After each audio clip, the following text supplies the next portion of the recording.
ছেলে হওয়া এত সহজ না, অনেক কিছু ঘুরে আমাদের মাথায়। সব তো তোমার বইলা বোঝানো যাবে না। তারপরও কিছু বলি, শোনো। আমরা ছেলেরা বউর সামনে মার সাথে ভালো করে কথা বললে মার আঁচলে থাকা সন্তান, আবার মার সামনে বউর সাথে ভালো করে কথা বললে বউর গোলাম। নিজের ছেলে মেয়েদের যদি মারি আমাদের দয়া মায়া নাই, আর ওই ছেলে মেয়েদের যদি কিছু না বলি আশকারা দিতেছি।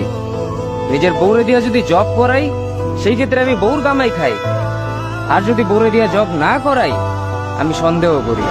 সারাদিন ঘরের বাইরে থাকলে আমরা ভাদাইম্মা, আর যদি ঘরের ভিতরে থাকি তাহলে বেকার, কাজ কাম নাই।